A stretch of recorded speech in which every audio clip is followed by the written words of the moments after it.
Organization that funds scholarships, helps us fund a lecture a year, has helped us get students to Paris, and the group is growing and growing, and we're really, really happy to have you as one of our great support system, probably our best support system.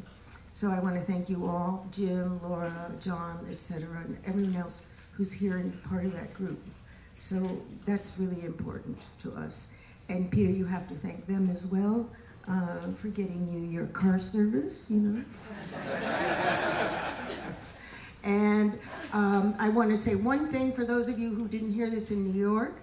The students know, most of our students, we had accreditation last spring, and Peter thinks we did something wrong, but we did everything right. We passed every single criteria.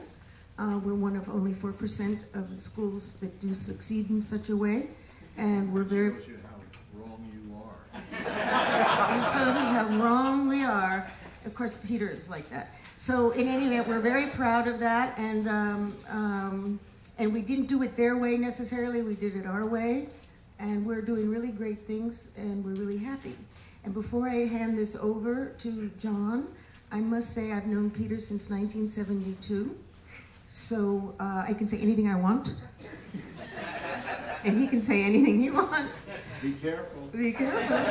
And instead of doing my talk, we could do the Judy Peters. I was at Cornell. We traveled with the same person.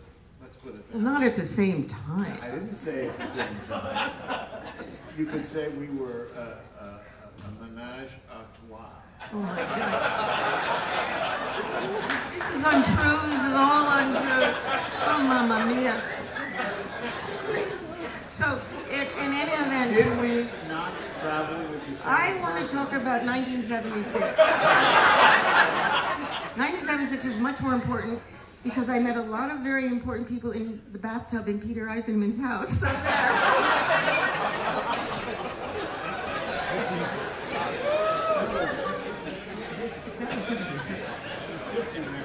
I met him in the bathroom. No.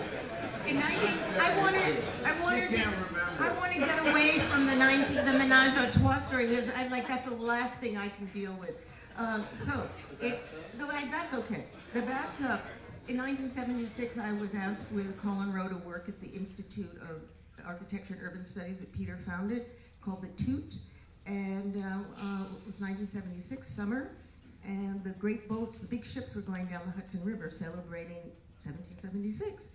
And Peter had a party at his house and he had this great view overlooking the Hudson River. And there was nowhere to stand at any window, so I wandered into the bathroom, big bathroom, and all these people sitting in the bathtub. So I said, would you move over? Can I join you? And I met one of the most extraordinary people, Robert Slutsky, the great painter, in the bathtub. So I like talking about that story. That's a much more fun story. Anyway, I have to stop because I could go on. And John, please. Oh, Jim. Sorry, Jim. I'm so sorry, Jim. Jim, here's Jim. The founder the initiator with Laura of this great group. Thank you very much.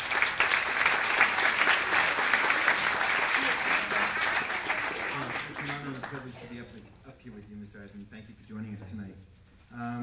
Good evening. I'm Jim Smyros, graduate of the class of '84, and I'm willing to admit that out loud. I'm a partner at the firm of Smyros and Smyros Architects, along with Laura Smyros, my wife, and fellow alum.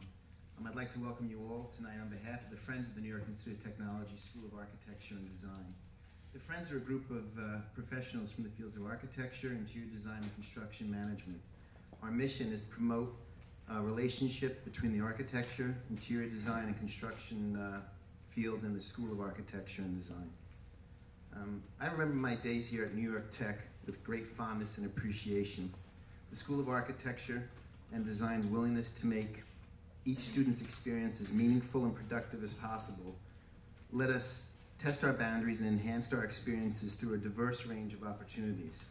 By giving back through the Friends Group, I hope to help future generations of students receive the same transformational experiences we did.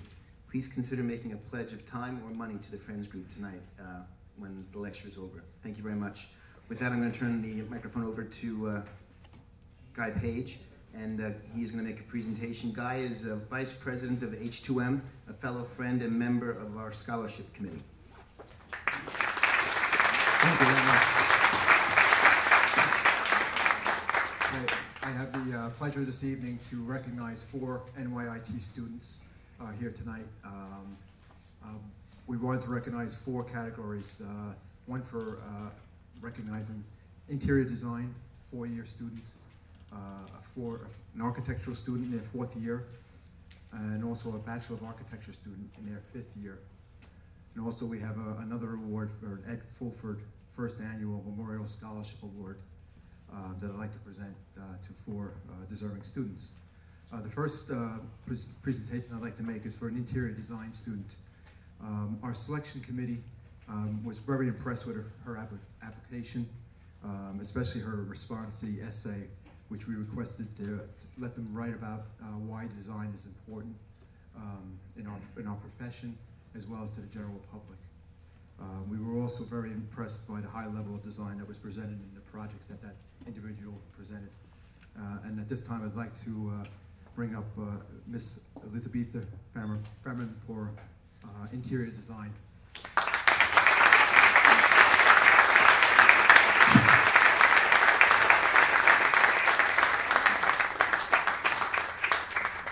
Thank you very much.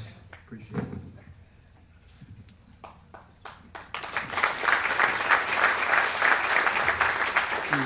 The next award is for a 4th-year architecture student.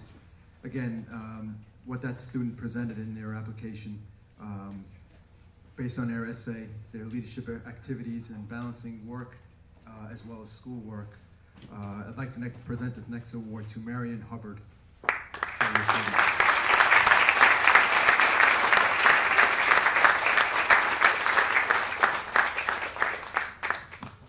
Thank you very much, Marion.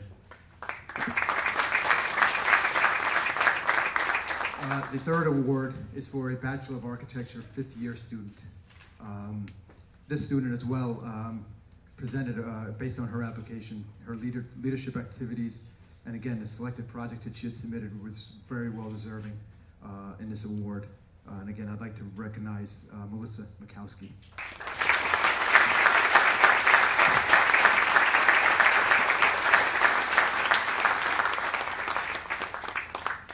Thank you very much, Melissa.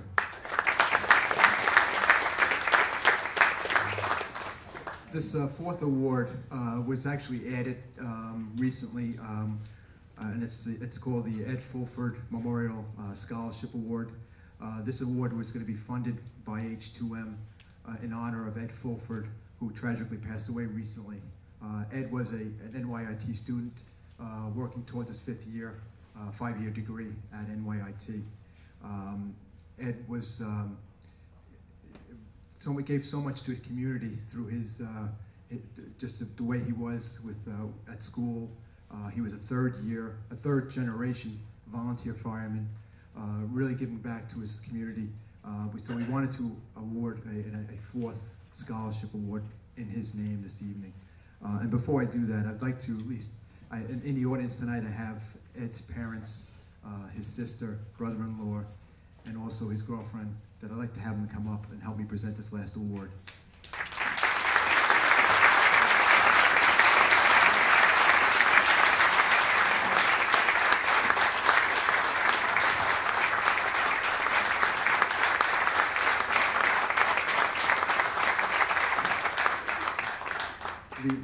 The student that's receiving this award this evening, I just wanted to say a little bit about him as well. This student is a 26-year-old student who has been in the military, in the Marines actually, for 4 years, served 2 years service in Iraq, 2 tours I should say. He's a full-time student in his 5th year of architecture program here at NYIT. He's also an intern architect student at H2M, as well as he's married, and he and his wife are expecting in a short time frame. Here's another student that's given back to his community, to the country. So I think it's very rewarding to be able to award this next award to William Connor.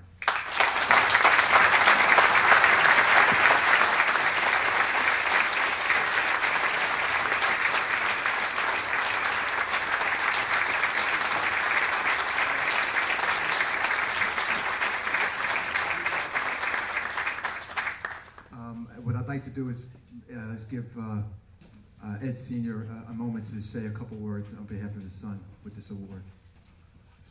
Please bear with me. Good evening. My family and I are greatly honored to stand here tonight to witness Will Connor become the first recipient of the Edward J. Fulford Annual Memorial Scholarship Award. I'd also like to congratulate the other winners. Okay, pardon me. Okay. We are very grateful to H2M and the Friends of NYIT for the honor bestowed upon Ed, keeping his memory alive for years to come. We are very proud to hear that the first recipient was Will O'Connor. Our son Ed worked together with him at H2M. In Ed's short time here on Earth, he was able to capture the hearts and love of many. His sense of humor, his warm, welcoming smile, and his passion for helping others will not be forgotten by anyone who ever had the privilege of meeting him. I am told Will and Ed held many of the same qualities. Both volunteered, placing their lives on the line. Ed fighting fires as a volunteer, firefighter, and Will, a United States Marine, fought in Iraq, bravely serving 2 tours. Thank you. Both men have been credited with being leaders in certain aspects of life and balancing work with school projects. Definitely not an easy task. My family wishes Will all the best in his future as an architect. Will, please make sure to let us know which new buildings out there you played a role in designing, because we want to be able to brag that we know you. A special thanks to my son's classmates who spent countless hours working together at, as they said, Ed Hall. Their kind words and stories about Ed have been heartwarming. We've enjoyed listening to his fellow classmates explain how Ed would help them before finishing his own projects as deadlines loomed. That is the Ed my family knew all too well. The Fulford family dream is to attend this awards event in the future and hear the name of a fellow classmate announced as the recipient. I cannot think of a better way of honoring Ed than doing such. I've been told that many of his friends are not using Ed Hall to complete their work, since it is not the same without him. You and I both know he would want your group together, helping one another, and now you have another mission, to win this scholarship. We wish to thank the Friends of NYIT, H2M, and you, his fellow classmates, for keeping Ed's memory alive. Good luck, and may God bless you all. Thank you.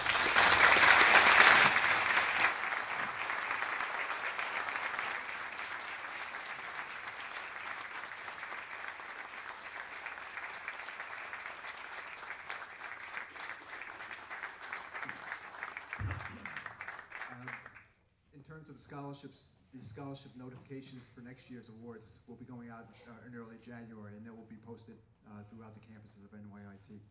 So keep a lookout for those. With that, I want to bring up John.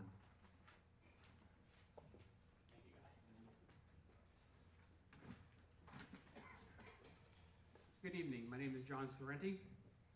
It is my distinct pleasure to be able to introduce our distinguished speaker for the evening, Peter Eisenman, principal of Eisenman Architects and one of the leading voices in our field today. I need to thank Michael Graves. We had Michael Graves here earlier this year. Michael and I were talking, and he said, "Why don't you get Peter to come here?" And I said, "Well, you think he would?" He said, "Call him, he'll come." So I did, and Peter was gracious enough to answer the phone, and now he's standing here. Peter Eisenman is an international recognized architect, educator, who award-winning large-scale housing and urban design projects, innovative facilities and educational institutions, and series of inventive private houses test to a career of excellence in design. Prior to establishing a full-time architectural practice in 1980, Mr. Eisenman worked as an independent architect, educator, and theorist in 1967. He founded the Institute of Architecture and Urban Studies, an international think tank in architecture in New York, and served as its director until 1982. Mr. Eisenman is a member of the American Academy of Arts and Sciences and the American Academy of Arts and Letters. Among other awards, in 2001, he received the Meteor of Honor Award, New York chapter of the American Institute of Architects, and the Smithsonian Institute 2001 Cooper Union National Design Award in Architecture. He was awarded the Golden Lion for Lifetime Achievement in 2004 in Venice. Popular Science magazine named Mr. Eisenman one of the 5 top innovators of 2006 with the University of Phoenix Stadium with the Arizona Cardinals. In May of 2010, Mr. Eisenman was honored with the Wolf Foundation Prize in Arts awarded in Jerusalem. Currently, in Charles Gauthamy professor in Princeton, professor in practice at the Yale, not Princeton, at the Yale School of Architecture. Mr. Eisenman's academic career also includes teaching at Cambridge, Princeton, Harvard, and Ohio State University. Previously, he was the Irvin S. Cheney Distinguished Professor of Architecture at the Cooper Union in New York City.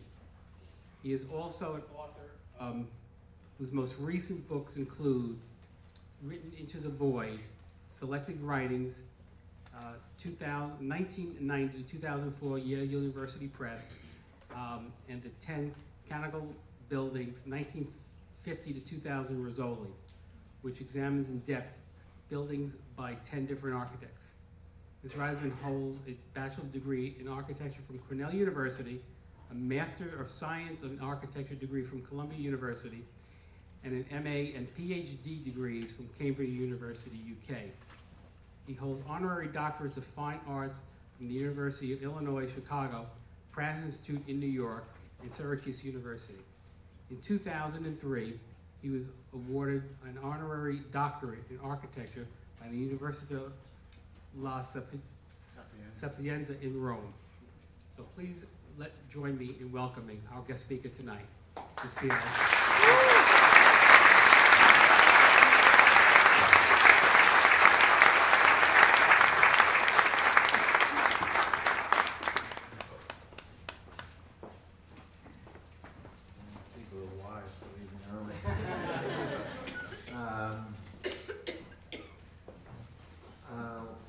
The other third of the party that I talked about with Judy always used to say that when you're over 75, you can sit to lecture. So since I've qualified, I'm going to sit to lecture.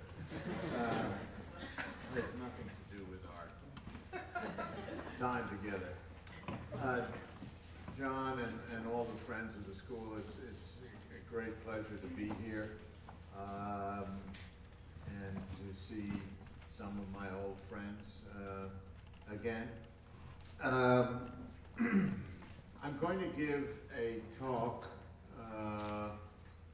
which is called, because I can't remember, John, what I told you I was going to talk about, but I'll tell you what I'm going to talk about tonight.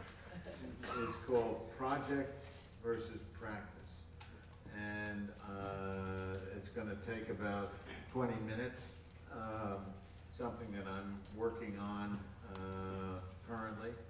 And I'm going to show 2 buildings, one of which is going under construction next month in Milan, Italy, which is an example of practice. And another building which is just completed in Santiago de Compostela in Spain, which would be an example of the idea of project. And I will show both of these buildings. None of you have seen them because they don't exist other than here. Well, they exist if you've been to Santiago. Anyway, so this is a subject that you might say, why does he want to do this? Well, I think it's really important that we understand that when we leave school, that much of what we do is to practice architecture. And very little of what we do is to be dealing with the project of architecture, even though school trains us in the most part to deal with projects. We deal with practice. As a matter of fact, I would argue that 90% of my time and 90% of my work deals with the practice of architecture. That doesn't say that one is better than the other. I want to merely articulate that there is a difference. And I first want to define what the difference is. If you have a project, excuse me, I need to, it's always sniffling, excuse me. If you have a project, it is, in the definition that I want to make, the architect who defines the world around him or her. And if you have a practice, it is the world around you that defines the architect. And I think that's an enormous difference. And I will try and articulate what that difference is. Sustainability is not a project, number one. I want to make sure that I go on record for that. A project, first and foremost, involves the discipline of architecture in some way. That is, the discipline being able to define the world and being able to be a critical response or resonance on that definition. That is, it involves in some way a critique. That is, any project is always a critique of the status quo as well as a projection on the discipline. So therefore, a project is always in some way ideological and intellectual. For example, I think the architect Borromini had a project, while the architect Bernini had a practice. Now, Bernini was in fact the most powerful architect in the world at his moment in time, and Borromini just had a few buildings to do. In fact, Borromini, who was the one that had a project, was so upset by Bernini that he ended up killing himself. So obviously, a project, as far as an architect may be concerned, may not necessarily be a good thing to have. It certainly does not give you power in the sense that Bernini had power, or as someone like Philip Johnson had power. For me, he was the second most powerful architect in history, yet he had a practice, never a project. To get closer to home, though, I would argue that two architects of the generation just before me, Aldo Rossi had a project, James Sterling had a practice. Robert Venturi has a project, Skidmore, Owings and Merrill, IMP, KPF have practices. I don't try and weight them in any way at all, but rather to say that the histories of architectures, the one that we all study, the people that we all go to see, for the most part, are the people that we know had a project. In other words, history picks out the people that had a project. And I think it's important to or at least not only to understand what that might be, but also as a student to aspire to that condition. History records those architects that have a project, because most of the architects that have a project were interested in recording themselves and how they defined society at that time. Certainly to record in history how they defined society. Le Corbusier, for example, is very different than many of his colleagues, French architects at the time, such as Mallet Stevens, André Loussat, and others. They were all doing little white houses at the same time as Le Corbusier. It's not a question of the little white houses, it's a question of the attitude toward those houses. That was manifest in Le Corbusier's ideas, his writing, his thinking, his project. One cannot say the same about Loussat or Mallet Stevens.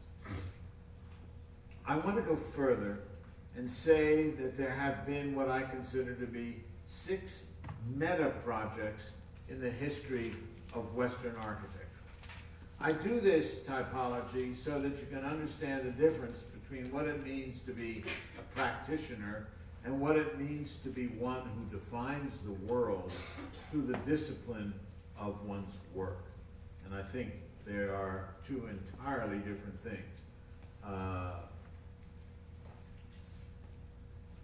I think the first project of architecture, I would argue, was Vitruvius, who wrote the 10 books of architecture that were the touchstone from which all treatises that followed for the next 15 centuries.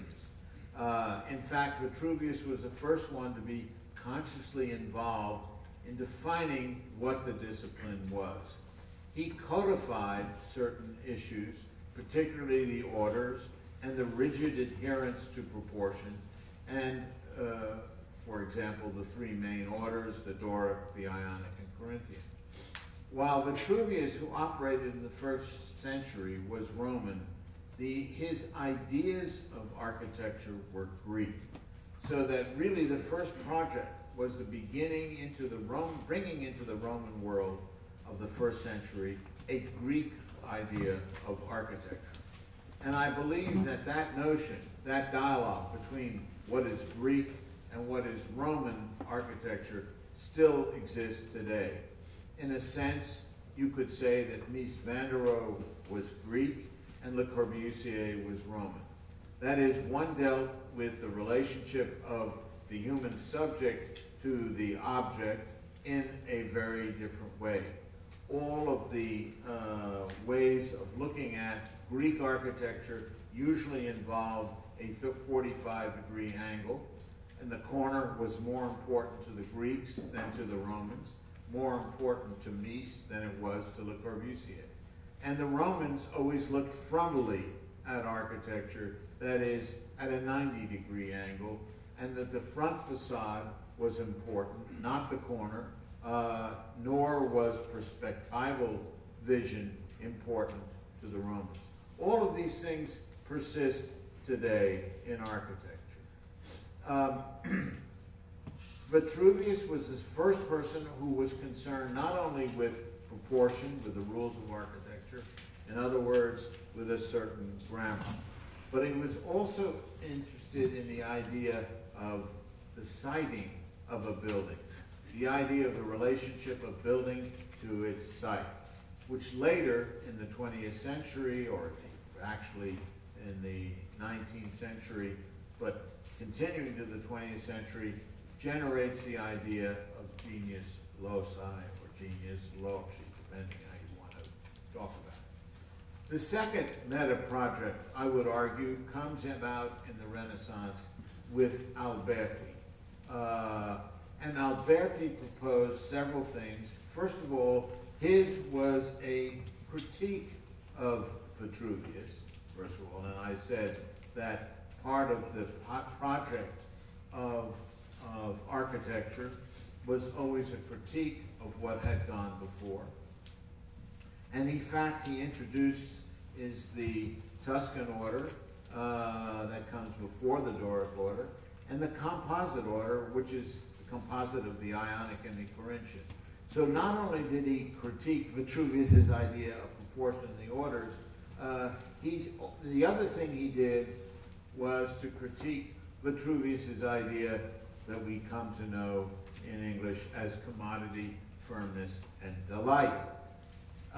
He said that Vitruvius didn't mean that buildings, firmitas, firmness, should stand up. What he said Vitruvius meant was they should look like they stand up. And with this, Alberti introduces the idea into architecture of representation. That a building was not only a thing in itself, but it was also the sign of that thing. Not a sign that related outward to some idea, in other words, of what a building meant, but inward to the discipline of architecture. The whole notion that a column must have a certain proportion, not because of its beauty necessarily, but because of its use, was introduced by Alberti. That is, it looked like it stood up for the dimension that is necessary. Alberti also started several other ideas which we still think about today. He said, for example, that a small city is like a large house, and a large house is like a small city, which meant, in a non-metaphorical way, that the small parts of things must relate in some way to the larger constellation of things. The idea in Latin of consinitas, of a part-to-whole relationship. This was begun by Alberti, and all of us, when we design, think about the relationship of the part to the whole. The next thing that Alberti was also dealing with, in addition to the idea of the sign, and in addition to the relationship of part to whole, was an antiquarianism. In other words, for the first time in history, Alberti said one could borrow from history to bring things from the first century to the present. And of course, we see that borrowing from history in architects that followed after Alberti, 100 years later in Palladio and others in the villas of the 16th century. So Alberti said the most important thing, which underlay this antiquarianism, was that a discipline of architecture must have a history, Italian, a storia. And this idea of history was important for Alberti. In fact, his major project, the church in Mantua, San Andrea, was a collage of a Greek vernacular temple front, a pagan temple front no less, with the other sacred but secular notion, the Arch of Titus. And if you look carefully at the temple front in San Andrea, you get the temple front collaged over the Arch of Titus, bringing these two together. This idea of antiquarianism, which will follow with Palladio and others in the 16th century, was a revolutionary idea in the 15th century. And the fact that we would look back into history to find the source of the spirit and the truth about what one was doing.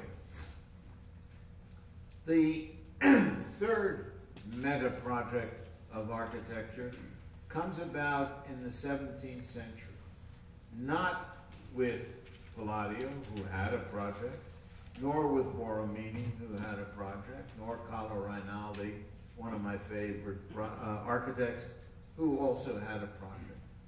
But neither of them had what I would call a meta project, that the project to influence other projects. So the third one was a man by the name of Claude Perrault, a French architect, who worked as one of his major projects on the Louvre. He produced in 1673 a book entitled Ordonnance, or Ordinance in English, or the Ordering of Architecture. In it, there was a new idea of what order could be. And what he basically said in this book is that there was no such thing as the Greek ideal of proportion, that if you go and measure, as many of these antiquarians did, Greek temples, you'll find that there are many, many different proportional relationships. And he said that Vitruvius's interpretation of the orders was too rigid and too strict, and that what we must do is free architecture, and the first person that articulated this, from these rules of proportion. The second thing he did was to introduce another important idea, which is still with us today, in addition to genius loci or loci, and that is the idea of the zeitgeist. And I think that architects today, you could divide them into two camps. Ones that believe that we must do something in the spirit of today, the zeitgeist, and others who say we must do something in the spirit of the site. All right. And he said that we mustn't merely look to the Greeks, but we must have ideas about architecture that deal with the present. And he's the first person to introduce the idea of the present into architectural thought. And although the term zeitgeist didn't come about until the 18th century, this was the first introduction of the idea of the present. And he said Perrault would be the first person that said we must be interested in what he called aesthetic progress. In other words, our work must be forward-looking, not only backward-looking. We must take from the past and move it to the future. And he said, we are beginning to deal with new functions, schools and secular buildings, factories and other things. And of course, this would be the case later with the French Revolution. And what he did was, in his critique, was to open up the narrowness of Vitruvius and Alberti and others to a whole genre of possible alternatives. For me, the fourth meta project was the project of Piranesi in the 17th century. And what Piranesi did was to introduce the notion after Perrault, and it wouldn't have been possible without Perrault's talking about the question of freedom and the present, of the arbitrary invention. And even though Piranesi only built one building in Rome, Santa Maria del Priorato on the Aventine Hill, he left us with many different works, but particularly the drawing of the Campo Marzio, which was a wonderful invention of an idea of the urban. What you have in the Campo Marzio is probably the most important single drawing that I think exists in the history of architecture. It is unique in the history of architecture up until that moment, and perhaps even after it. And what it does is to bring together a map which is not of a single moment, but of several moments of different times. It is a map of Rome of the 1st century. It is a map of Rome of the 18th century. It is a map of Rome of a visionary future time. And so what we see on this map are buildings that had been extant in the 1st century that didn't exist in the 18th century, and some buildings of the 18th century which didn't exist in the 1st century. Some of the buildings that had existed in the 1st century, he moved to other sites as he wished, and some buildings which existed in the 1st century were either drawn larger or smaller than they really were. So what we did, what you see in Piranesi is a change not only in the site, the time, and the scale. All of this is both historically accurate and the invention of the history at the same time. So we have both a historical fact and the invention of history, and one could call this an arbitrary invention. Now, when we look at Piranesi, we see something quite different than, say, the map that Giambattista Noli made of Rome, which was and is the icon of postmodernism, and in many respects, an icon of many of the schools of architecture that still exist today. whereas Noli also was revolutionary in his map because for the first time he drew what has become to know as figure ground reversals, where the figures were, the buildings were in black and the spaces were in white. Only it wasn't just the spaces of the city that were in white, it was in fact the interior of the buildings. That is, the interior of the public buildings were now drawn as if they were part of the ground.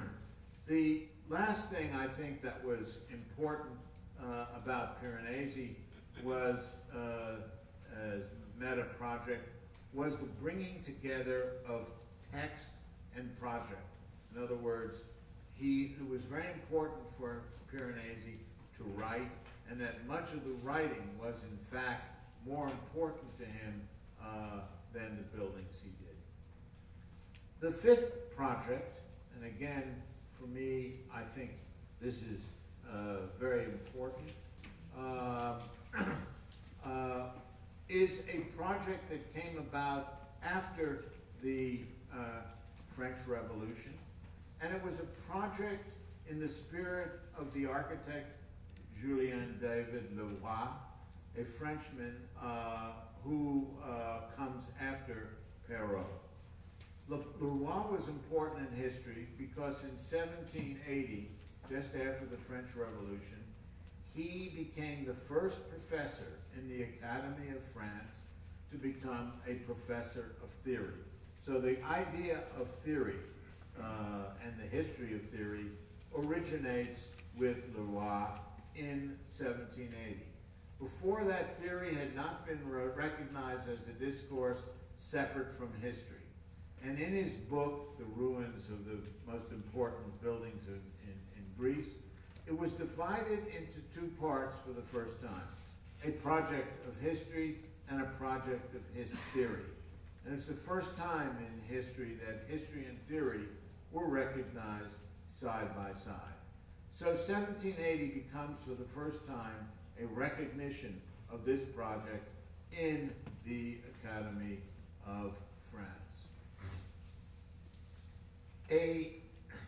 Another thing that became important to that argument of theory is the idea of invention, which Piranesi was dealing with, and he argued back and forth with Leroy, versus imitation. And of course, this is an argument that is still with us today. Are we inventors when we make a project, or are we imitators when we think of the past? Imitation being something to do with neoclassicism and the Greek, and invention that comes out of something, out of the definition of the world that means a project. So you could argue that invention is the motor of a project of architecture, and that imitation is the motor of the idea of practice.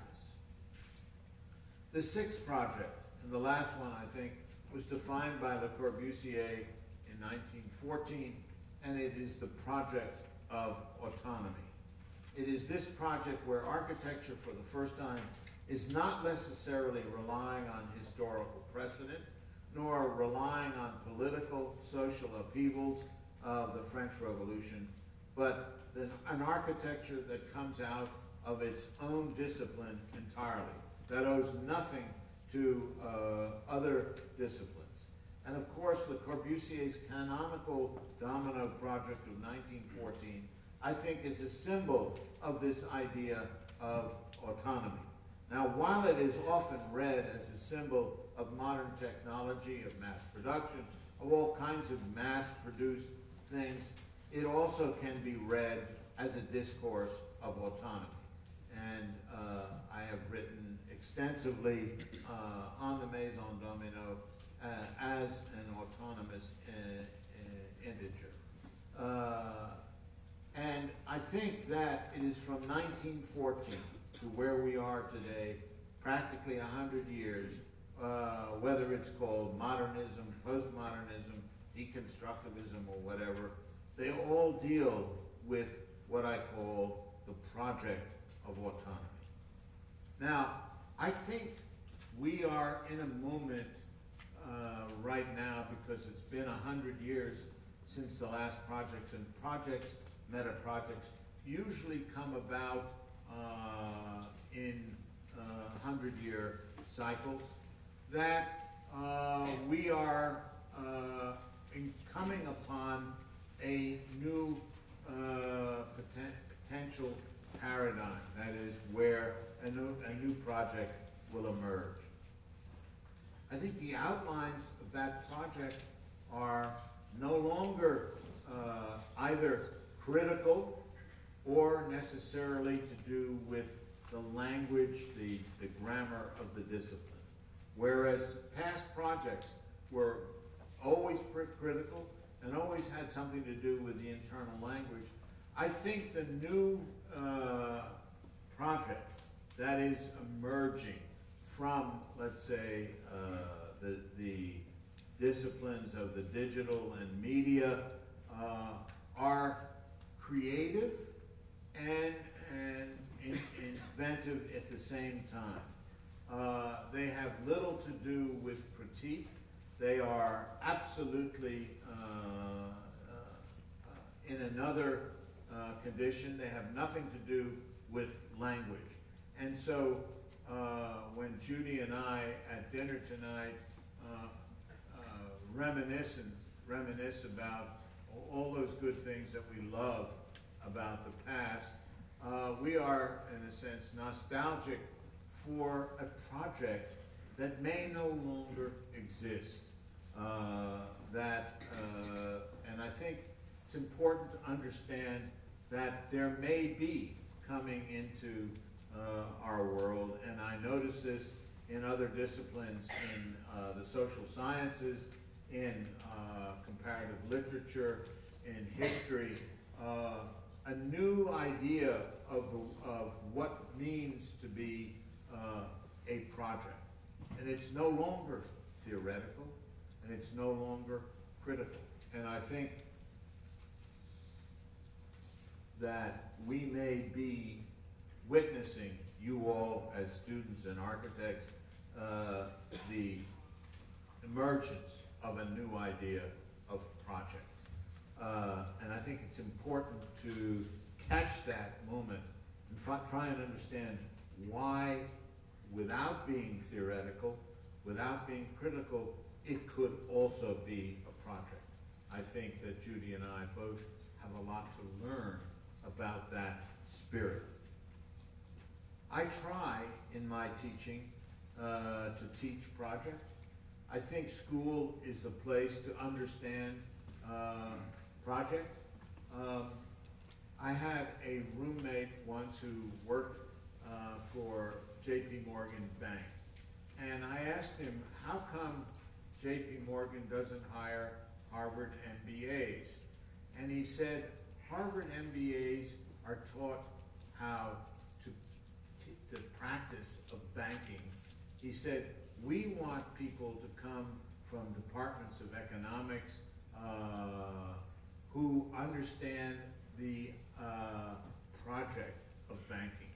We'll teach them about the practice of banking. And I believe the same thing is true of architecture. I think that we should be more concerned about teaching the project of architecture in our schools and allow the professionals to teach how to practice. I teach my people who work in my office how to practice. I don't teach them about how to do a project because very rarely, as I said, do I have a chance, in a sense, to work on a project. And so there is an enormous difference between project and practice. I give this lecture because I think many of you, students and 75, 80% of you will become practitioners. Something very different than what you learn in school. And there may be some in this audience who will find the need to make a project. And I think the world of architecture today is ready for this different idea of project. It's, as I said, 100 years since we had a project. So it's a very interesting moment in time. Surely Bob Venturi had a project, Rem Koolhaas had a project, Zaha Hadid has a project.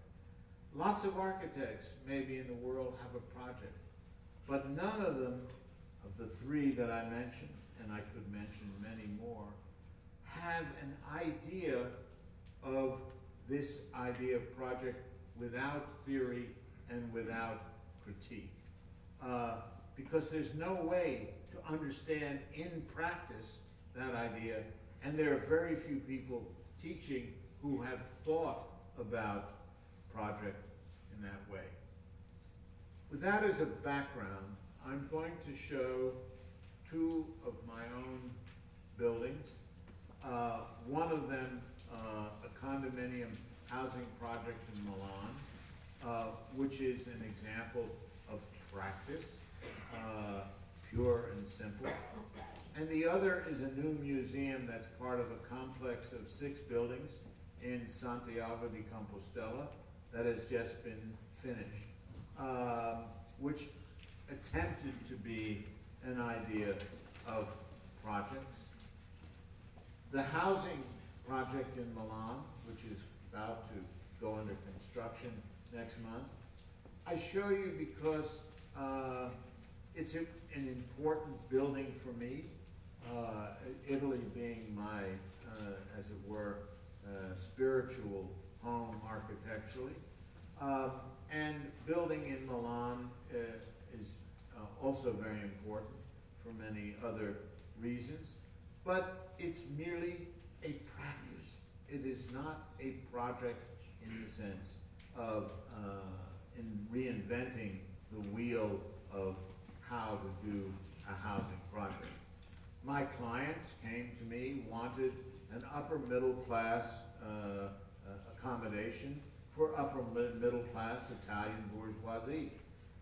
They didn't want a radical project. They wanted something that they could build for a certain budget and on time.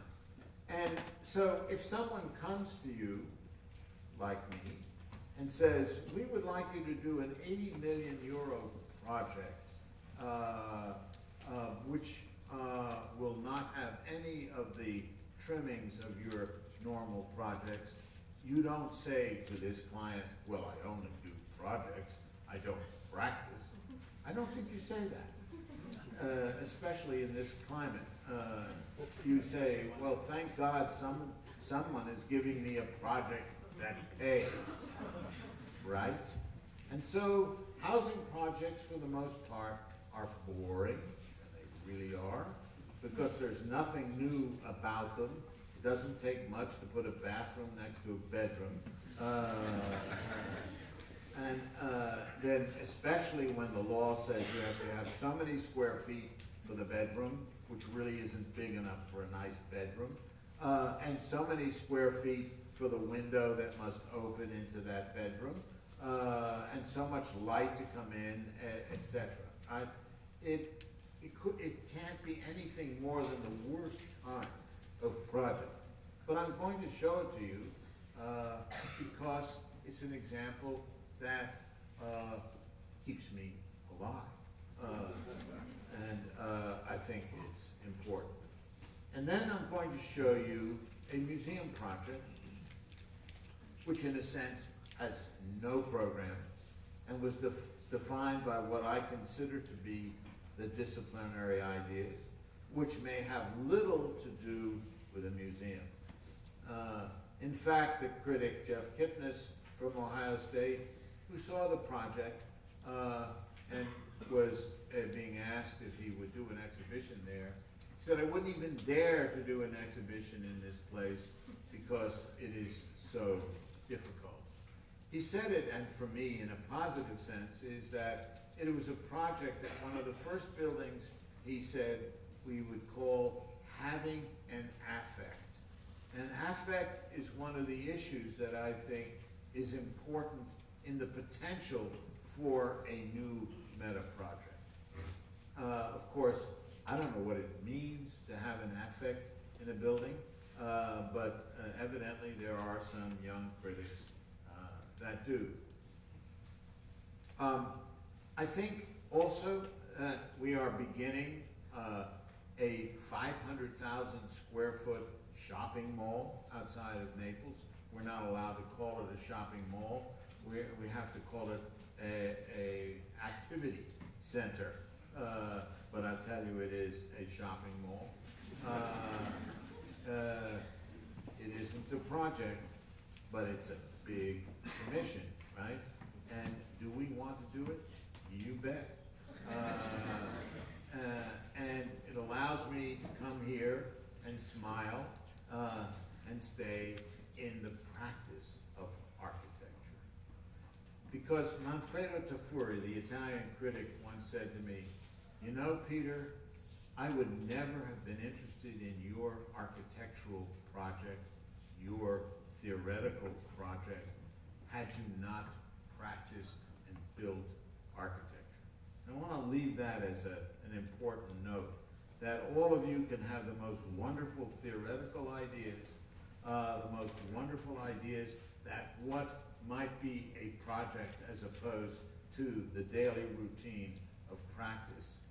But if you don't build, very few people will take notice.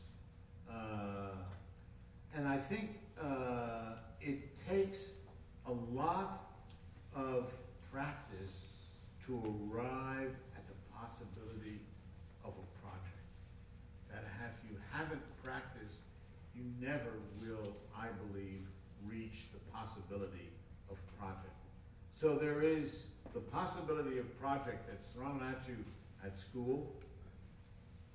You're filled with all these wonderful ideas. You go to work for somebody and sit and push a mouse around for 8 hours a day, and I'll tell you, there ain't nothing more boring than pushing a mouse around 8 hours a day, 40 hours a week, just sitting there going click, click, click, and connecting dots. And I say to myself, oh my God. But we used to do that with pen and straight edge, connecting dots. So I think it's always been the same. So with that in mind, with the lesson that Tafuri taught me, that without practicing, he never would have been interested in project.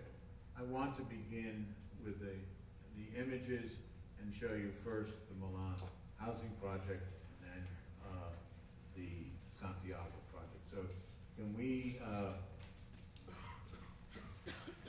have the lights? I'm going to try and do this if I can. Let me see.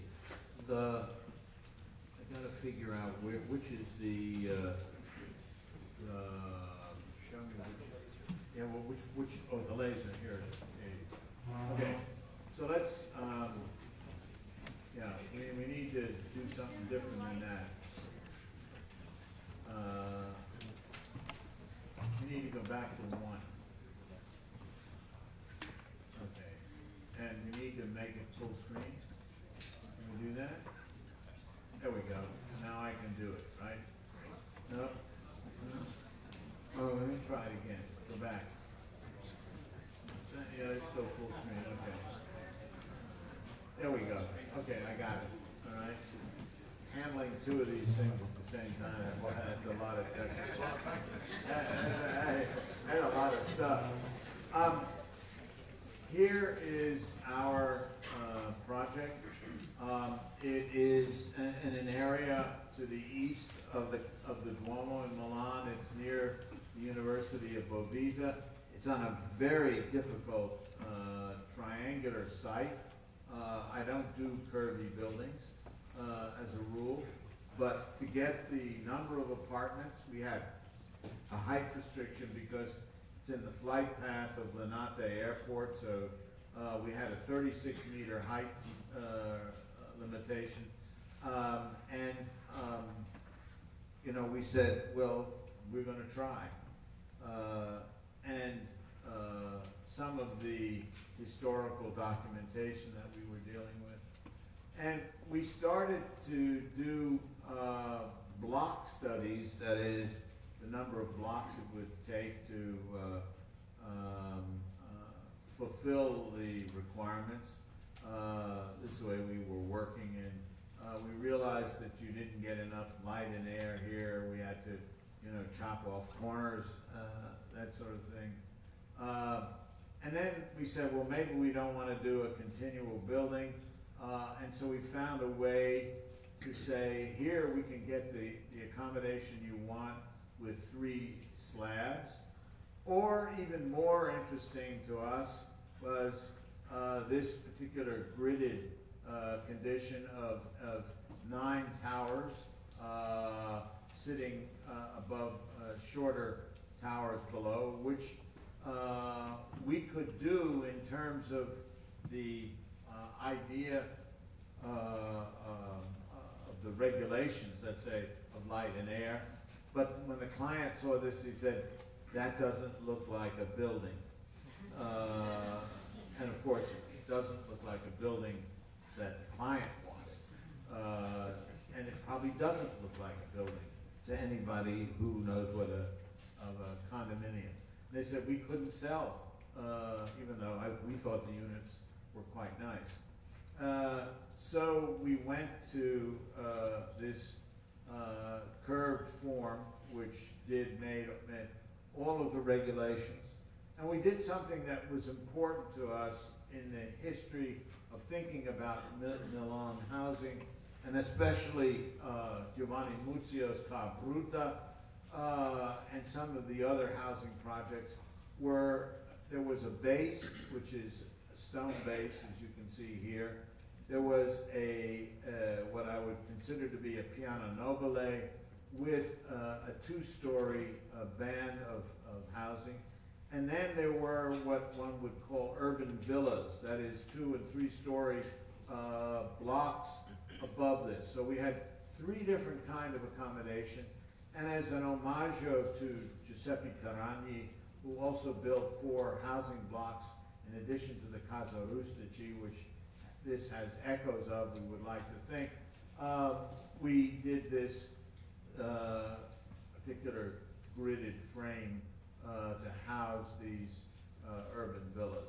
Here's another view of the model that we made of that. We started working then back into, again, possible ways. These are purely zoning diagrams. We had an existing building at the corner, and these diagrams show you the amount of square meters we needed to put on the site, and what would have to happen and the first thing that happens is the corner gets chopped off because we can't do that. We have to then move this end back because of this limitation. We had a slope limitation of 60 degrees from the opposite buildings across the street, so we had to move this building in. So we begin, and we had to reduce, therefore, the height of this building here. And you begin to see how we get pushed into the form that we get. Again, limitations. We can't go out to this edge, so we have to cut this corner off. And you begin to see how the zoning forces us, and if we weren't doing something radical, but just what one would call a building, into basically this form here. And we thought, well, as long as we've got this form, let's go all the way and make it a curved form. And so that's the form that we came up with, and we tried to elaborate how this is what it would be like in a regular block. This is the amount of square feet. And then here it is in our curved form, and these three layers shift off of one another in slightly to give it some sort of tension. And you can see here the shifting of these layers off of one another in the project. Clearly, this kind of investigation is not something that the client is very interested in, but it's something that amuses us in the office. These studies of the urban villas and their proportional relationships, I don't want to go into the whole thing, but you can see I've skipped to 37. So there are 37 of these diagrams. I'm not showing you all of them. And now I'm up to 40 and 41. And they are the way we studied this project. And we began to develop plans. We have, you can begin to see the kind of complexity. Every one of these sections is a different detail and section. There maybe 40 or 50 sections that we had to cut through this project because measuring the square foot of the apartments and entry regulations and all kinds of things that you can see. I mean, this is what we do. And, you know, we're still working on, now the clients want each apartment, since Peter Eisenman is doing this, they want customized interiors, and at 3 different values: low scale, medium scale, and high scale. And, you know, you don't know if this is material finish or scale, size of rooms, or what it is. But it's something that we continue to work on as we're preparing to build.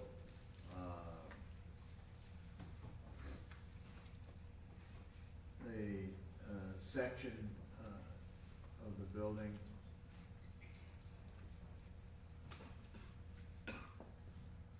There is a computer I'm not sure whether when we have computer models and when we have actual models, because we have lots of actual models. But you can see homage to Tarani in the base, the window spacing. And then this is all a Roman travertine base. We have a piano nobile here, which is a very special set of apartments which are set back that have these terraces.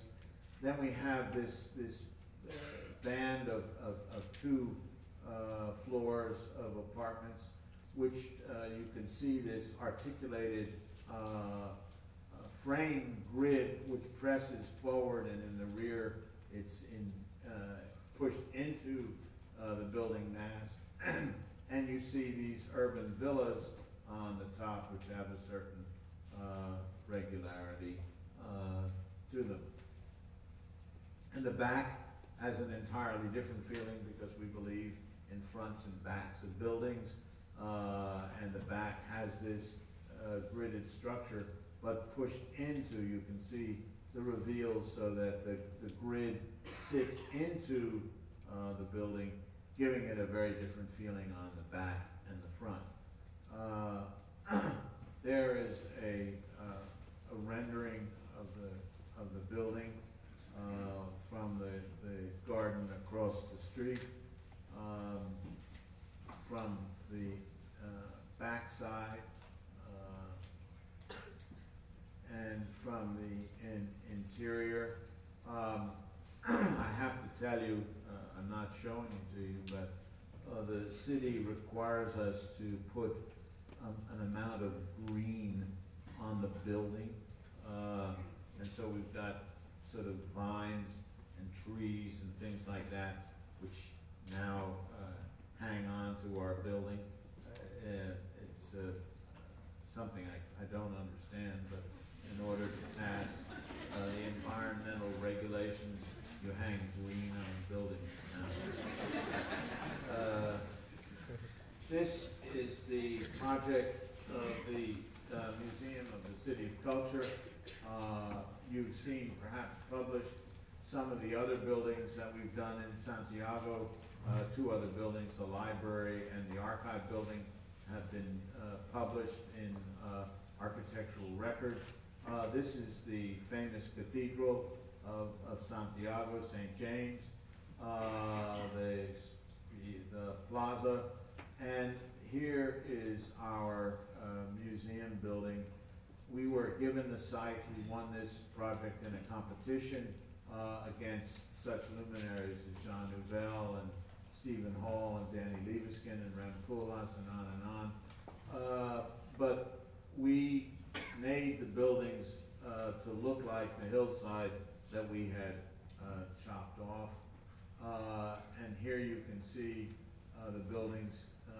This is the library building and the museum building and the administration building. So you can see 3 of the 4 buildings that have been built so far. There are the buildings, 3 of the buildings with the local stone and various, I'm not going to talk about the various issues that are involved in the building because that would be another lecture. Sorry that slide doesn't show. It's a rendering, very bright, of the buildings as they would be when they're done. Here you can see this is the museum building I'm going to show. This is a new technologies building, an opera house, a library, and the archive building. So in all there will be 6 buildings. 4 are finished, and the 5th building is under construction. There you see that's the north facade of the museum building. It's much more complex facade than looks there. Here you can again see that north facade, and it has a double curve. All of the pieces of glass are unique, and of course with computation and the digital, you can make every piece be different and still be the same. That it costs no more than to make something different, and it sort of leans out in 3 layers. It steps out from the surface in a very unique way. This is the library building looking north to the museum building, and the roof of the museum building, again, an up-close view of that. There is you call it a facade, it's a roof turned into a facade. It's a giant slalom, very hard to make. We couldn't keep the concrete on the formwork. The angle was so steep, it was very difficult to pour. Not that that makes it any better. You can see what it's like. You notice that all of the chases, the exhausts, the stacks, and things that usually adorn a roof are not there, because in fact this is a second roof, environmentally very sound, of stone that's built 10 feet over all of the, so we have a double insulated roof and these are, the water runs through to the underlayer, so all of the air filters out, and it doesn't look like the roof of the building. There's an up close of that facade, at the layering of the facade as it twists through its own orbit.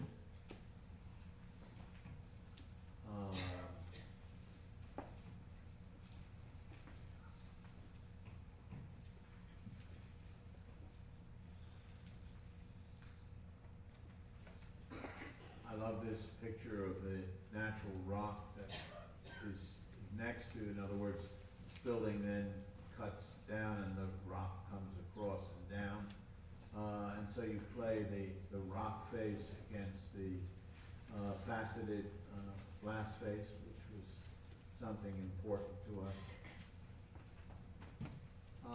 This is the south facade, all native local stone.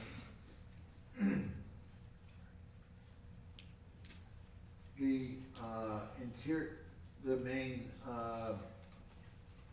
gallery space. This is the interior of that facade.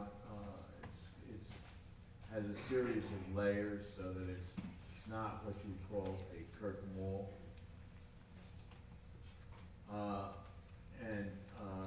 Here's the space, again looking back up at that facade, and the other galleries over this quite large space.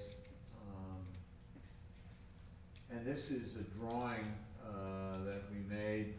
The space was supposed to hold a series of old ships that were from the Galician region of Spain, and the height was determined by the height of the to place the ship in the space, and of course you get a sense of the scale of the space. Sorry, these slides are so washed out; they aren't usually, but you don't get a chance to see this. The form here is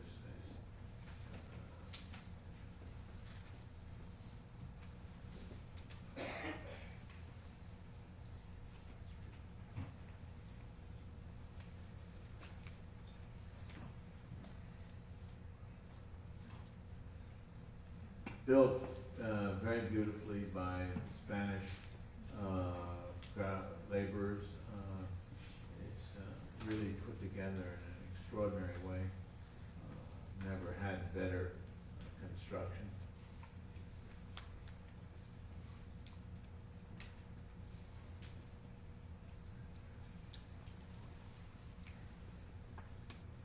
You can see all of the grids that you saw on the roof come through into the floor, are all stone, and there's a lot of what I call poche in the ceiling, which distinguishes the ceiling surface from the exterior.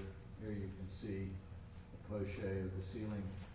In fact, some of it is also 10 feet deep, housing all of the mechanical equipment. The facade looking back out to the cathedral downtown.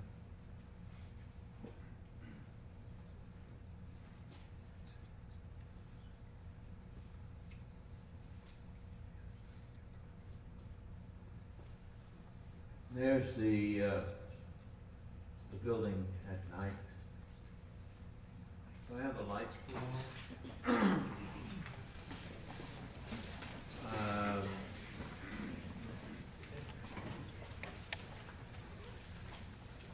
I want to conclude by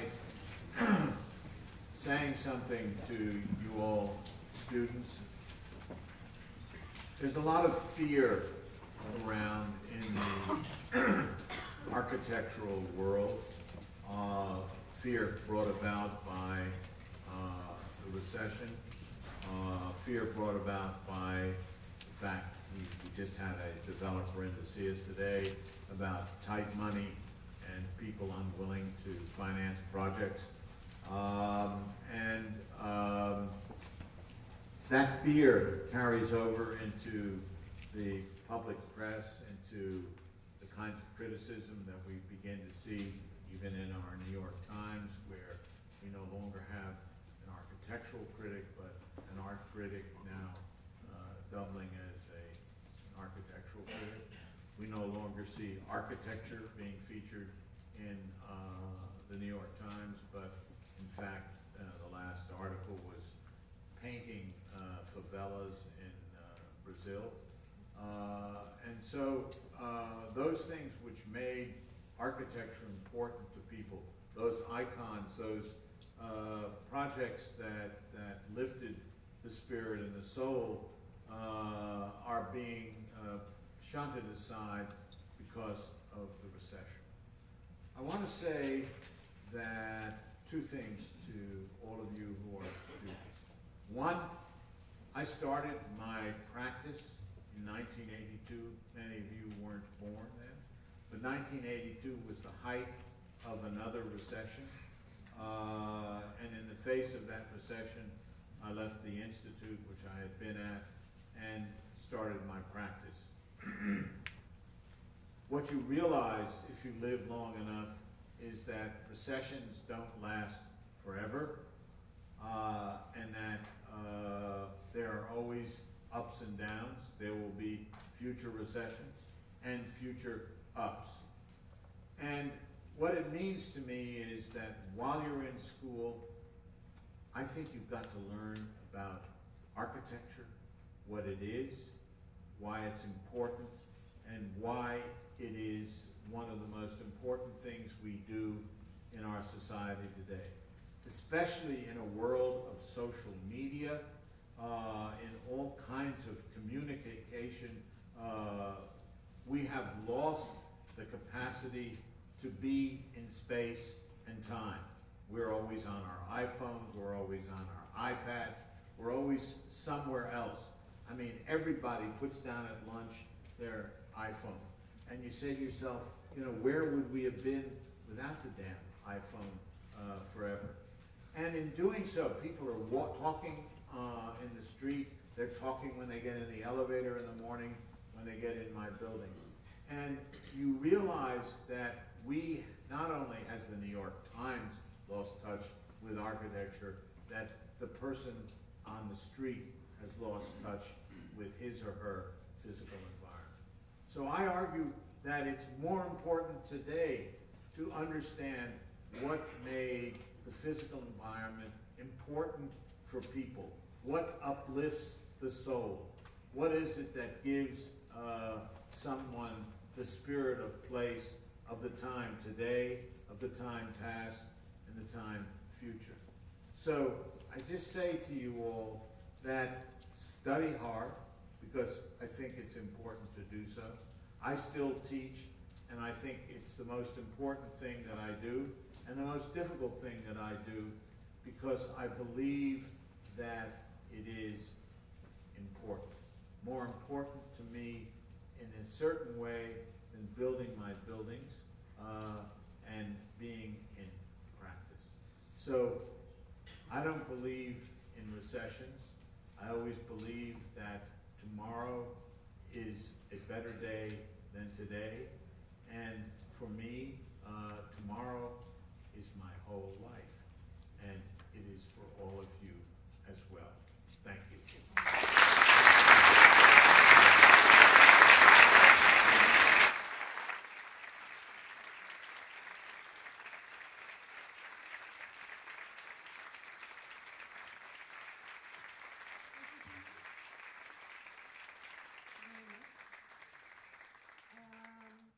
I would have to emphasize something that Peter said about this problem, I think, for cell phones, iPhones. No one looks at buildings anymore, even architects. They go in the bank, they're trying to do their banking, and they're on their phone. The poor bank teller's trying to look at you, and nobody looks up at any buildings. That's just one example. Nobody looks at people. And nobody looks at anything anymore. And I have to advocate that it's scary because as visual people, we better be looking up and down and not just at our little phone. And I will make only one quick comment before we ask Peter questions. I was leaving for Africa 2 weeks ago, and I got on my airplane, and to my complete amazement, I'd left my phone in the lounge, KLM lounge. And I went down to the lower level of the plane, and they said, there's no time for you to go get it. And there was one instant of panic, and then I thought, who cares? I can't rely on this thing for the rest of my life. And I didn't see it for 2 weeks. And you know what? Everything was fine. Very good. Now, Peter, we need to have you ask anyone questions? We need some questions. Yeah, there's a hand. Oh, okay. I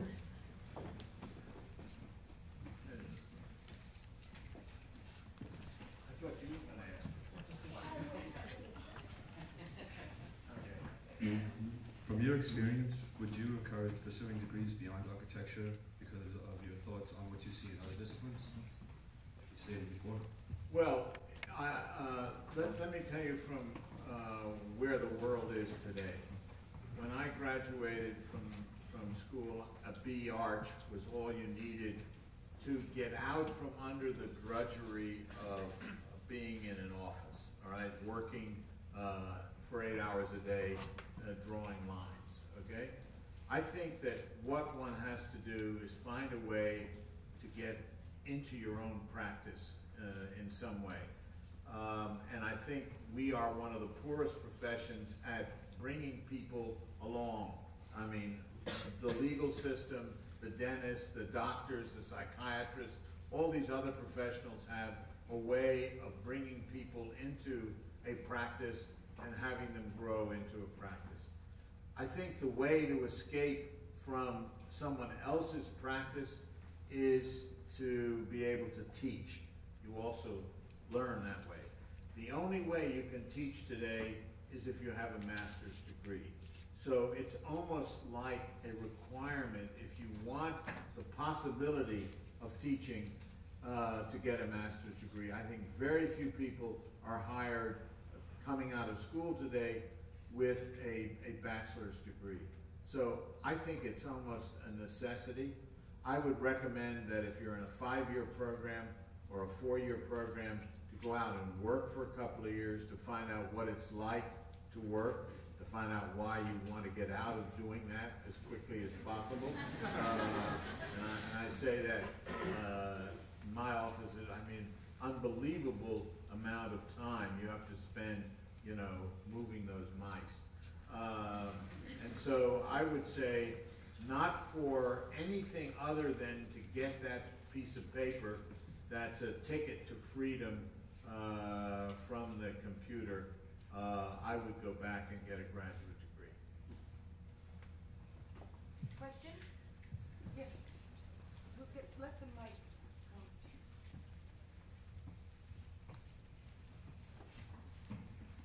come. I was reading an interview you had in 2002, and it said that your style is a precursor and disturbance. Can you elaborate on that?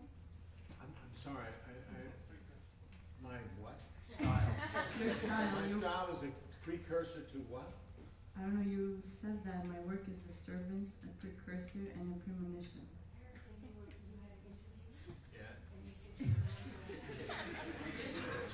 Precursor? Disturbance. Well, I do believe that one of the ways to get people to pay attention to their environment is to disturb them. Yes, I do believe that. And I do believe that architecture is not about putting people into a sort of cozy cocoon, but to make them more aware of their physical surroundings. There's nothing worse than, for me, a cozy little suburban house that drives me out of my mind, right? I think that architecture, as opposed to practice, is about disturbing the status quo. That is, not giving the client what they want, but giving them something other than what they want. That's a really difficult line to draw, because when a client comes to you, like the Milan client, I don't say, I'm going to build you an apartment house that disturbs you, right? Because that's just a dumb thing to say, okay? You say you're going to give them an apartment house they're going to love, and feel happy in. But I mean, clients say, we want happy space. What's happy space? You know, how do you design happy space? You know, is this a happy space? I mean, who knows? And so, you know, you have to be really careful. You know what disturbing space is, that's for sure. But happy space? And so, I think that it's fair, to be honest to you, that I think architecture is a disturbance. I would also say that we don't need a lot of architecture. We need a lot of practice. That is, all the other stuff that isn't architecture, because that's 90% of what the environment is made of. We don't need an environment full of architecture. I can tell you there are projects, is what I call it. I mean, can you imagine a whole thing full of Frank Lloyd Wright or a whole thing full of Le Corbusier? Absolutely not, nor Peter Eisenman. I make it a point, I do one building, they don't have me back, but one building in one campus, and that's it, because the disturbance is enough. You know, but what's also interesting is the people in Galicia, the project we've done, has motivated a lot of people. They feel that it's something that has brought them into the 20th century or the 21st century, that they see it as something uplifting to their culture. They've always been a kind of sort of Mississippi of Spain, and a forgotten region, and now people feel very excited about it. Had we built dumb, ordinary buildings, they wouldn't have felt very excited. We get, in a city of 60,000 people, we get 30,000 visitors a month to our project just to see the architecture. So, is the architecture disturbing? You betcha. Do those people mind? No, they don't, because they find it stimulating, and they go back home to their, you know, usual surroundings, and that's why they come and visit it. So I would argue how to learn to be an architecture of disturbance is really a good thing, but don't practice it, because there's no future in it. Thank you very much. Another question here? Just let's get the mic. You mentioned that Italy had a particular spiritual meaning to you for building. In your career, what country, place, or location would you say that you've experienced has been most inspiring or innovating to build or work with or in? And I can understand that it's probably going to have an open-ended No, answer. I mean, it's absolutely clear. Italy. I mean, why? Why? Yeah. Because it's a place that's full of architecture. I mean, there's more architecture in Italy, than, I mean, as far as I'm concerned, than any other place. My mentor and one of Judy's mentors, Colin Rowe, said about the Greeks, you'd have thought they could do something else in 300 years besides those dumb temples. And he was absolutely right. I mean, those dumb temples, you know. And he would also say, when we were traveling to see Gothic cathedrals, and I was teaching Gothic architecture at the University of Cambridge at the time, he'd say, you're like a dog to a hydrant at the Gothic cathedral. He said, they did the same thing for 300 years. They just kept getting taller and taller and taller. There's nothing in Gothic architecture. He was right. I now don't teach Gothic architecture. But I took my students to Italy a month ago, and we went to Volterra, which is a place where there are Etruscan ruins, which we went to see, but also there's a marvelous painting by Rosso Fiorentino, The Deposition of Christ, which is one of the great paintings of the world. And if you are an architect, you've got to look both at Etruscan ruins and understand what they are, and also a fabulous painting from the 16th century. And we spent the whole trip looking at paintings of the Florentine Renaissance, of Pontormo, Parmigianino, Bronzino, Rosso Fiorentino. Because I think it's important, as Judy said, for architects to learn to see. I was taught by Colin Rowe how to look at a Pontormo, and I wouldn't have gone. My students have never even heard of Rosso Fiorentino, and they were overwhelmed. We sat in front of this painting for an hour, just being quiet, and it's one of the great paintings of the world. And we traveled 2 hours in a bus to see one painting. There's no place in Columbus, Ohio, where you can even see a painting. No place. Right? I'm sorry. I spent a lot of time in Columbus, Ohio, but there ain't no painting there. So Italy, for sure, every time. Other questions? Yes. Oh.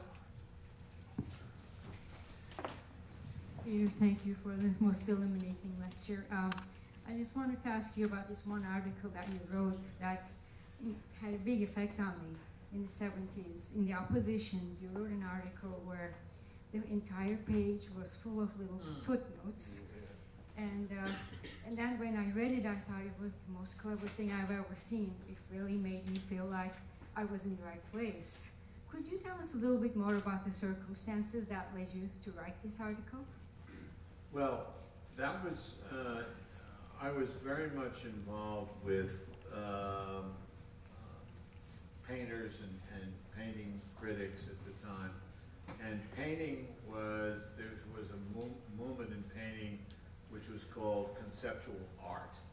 And conceptual art was art that wasn't, okay? It was everything that was against wasness, right? And so I thought I was asked to be in an issue on, there was Design Quarterly magazine, to be in an issue on conceptual architecture. And I thought, well, what could I do that was conceptual? And I got this crazy idea at the time, it was in the air, that I would write the article, which I did, and then I would take the words away and leave the footnotes, right? And then the people, so that was the first part of the thing, that and art was also about process at the time.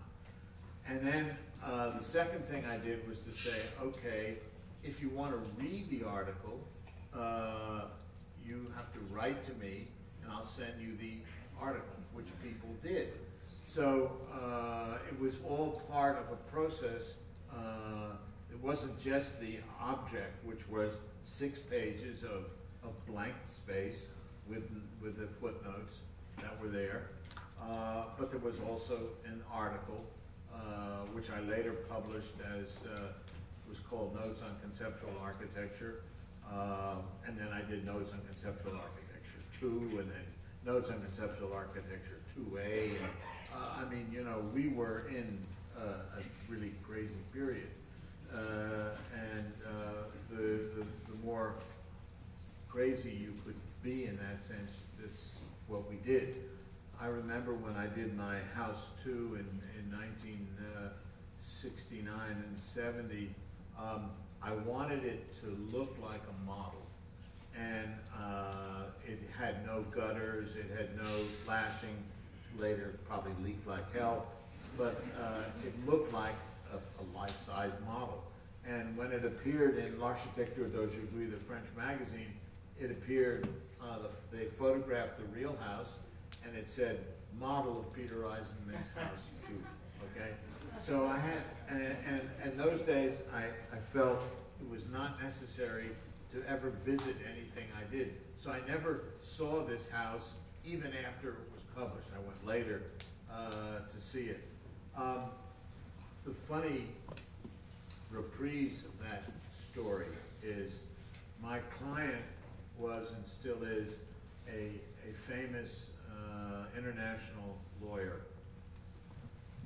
And he was in 68, 69 when I was designing the house, he was in Hanoi. If you know anything about the world at that time, that's not a place where you should be. It was just before the Vietnam War, I think. And he came back after a year in Hanoi, and he took his then wife up to see the house, and she said, "Richard, I thought we were getting a Heidi house." And if you know what a Heidi house is, it was certainly not a Heidi house. And they were really upset when they saw the house.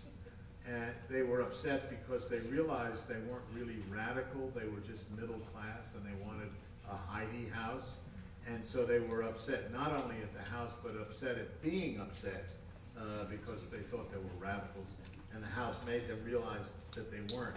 And so they decided to make a radical gesture, that they moved into the basement of the house, set up a kitchen and a bathroom, and lived in the basement for 2 years, protesting the rest of the house. But those were crazy times. In the late 60s and 70s, there were crazy things were going on in those days. So that's the context. Another question, Giovanni. And then there's one over there. Hi, since you were talking about your housing, how the role of the context, and as context I don't mean just the physical one, but the master that you were inspired over, is the Piranesi, Terrani, how the role of the relationship, the role of those masters, the relationship you had with them, theoretical relationship, has changed since the beginning to now? Oh, that's a really interesting question. What but did if you you think I discover? can answer that in a sentence, how did that relationship evolve and change from, let's say, 1961, where Colin Rose said I had an epiphany when I saw the Casa del Fascio of Terrani, to today, that's like writing my life history. My life history is involved with all of these people and the changing relationship. I can't really answer the question. I mean, I think it's a fair question, but not one that would be useful to answer. But to say, look, I think what you've learned, nobody ever tells you what it's like to grow up, okay? And, I don't really feel grown up, but I think I'm supposed to behave like a grown up. I'm trying desperately to act my age, all right? And I don't think it looks good on a 80-year-old to be an enfant terrible. Enfant terrible means, a terrible infant. I think it doesn't wear well. I mean, I can't stand 80-year-old enfant terrible. I mean, my problem with Ricardo Porro is a little bit, he's still an enfant terrible at whatever age he is. I think one has to chill out a little bit, let your students be that way. I used to be probably a terror with my students and with my clients, etc. I'm not that way anymore. And I think that's a good thing. So obviously my relationship to people, to architecture, to my students, to my family. I mean, I have 4 children, various stages of distress.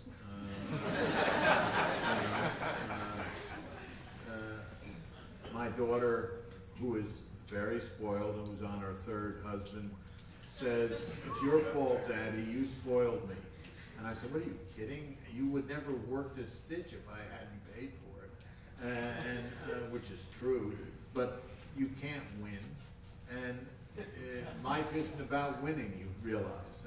When you're young, you think winning is a good thing. I think living is a great thing, and part of living is about not winning. And if you're not willing to lose, don't play, because nobody ever wins all the time. And I think that's really an important lesson. How many of my projects get built? 10%. How many of the projects that we are asked to submit for do we ever qualify for? 5%. But yet we still keep putting in. We're putting in for a big competition in Turkey today. My friends are on the jury. My friends, I think, in quotes. You know, are they friends of anybody else? Probably. Will we qualify? Who knows? But it's a project we want to do. And that's where we lose a lot of money qualifying for competitions. But it's what keeps you young, and you realize, hey, I really love doing competitions because we don't have the restrictions that clients bring. And, you know, competitions, you open up to the kinds of freedoms. And most of our built work has come from competitions. But what I love, the fact, I never thought I'd be doing $500 million projects, right? Because I was a theoretical monkey.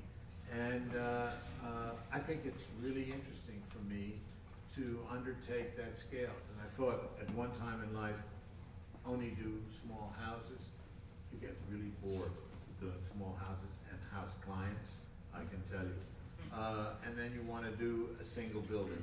And then you want to do 2 buildings. And then, I mean, one of the really exciting things doing this Santiago project, doing 6 buildings in a complex at the same time is, you know, a really interesting undertaking. And now we're doing this project along the north of Naples waterfront. And it's, you know, a really interesting challenge. So there are constantly challenges that, you know, keep one moving. But my relationship to what it was is very different every day. You get the last question. Well, I'm not there yet. There's a fellow over there who had a question. Okay. When you were presenting the Santiago project, you mentioned that it was a competition and you had to go against such other architects as... I can name them for you. Oh, name them for me. Fantastic. But Koolhaas, Stephen Hall, yeah. Libeskind, Bofield, etc. Not exactly my question. But my question was that of those architects that you do competitions against, do you admire any of them? And if so, who? Oh, I love going against what I consider to be architects, you know, who are worth going against. Yeah, there's no sense beating up on people that are not, you know, you don't win anything. The way you win is go against people that you should lose to. That's important. It's really difficult at my age to feel like you win anything because you're older than everybody else. When you start beating on somebody that's 35, that doesn't feel good. But I'll still go and try hard. But no, I like going against Rem or Zaha or Danny, you know, or Steven. I think that's really a big challenge for me. And you know, I lose more times than I win. You know, I've gone against Cesar Pelli about 4 times. I've lost, I think, 3 and won 1. I've beaten Michael a couple of times, which I like doing. And you know, but I can give you the whole list of people that I've lost to. So it's a challenge. I like going against what I consider to be the best, and you don't often get a chance to do that. And I've been fortunate to be able to do that. One more question from the student. Any? Okay. We're about done. Yes. Are you? Yeah. How do you feel about the movement of architecture today, like the BIM software? How do I feel about what? How architecture is moving today with BIM and Revit and the building integration software. Revit say to me, why should we learn about Palladio? We want to learn Revit. And that's the whole thing between project and practice. I should always end my lecture with that, okay? Thank you for the question. Palladio is about project, Revit is about practice. You can learn Revit in an office, not waste your time in a school learning Revit, okay? But you can't learn Palladio in an office. And boy, that's where the real problem is. When Revit hits the schools, we dead, okay? Or at least architecture is dead.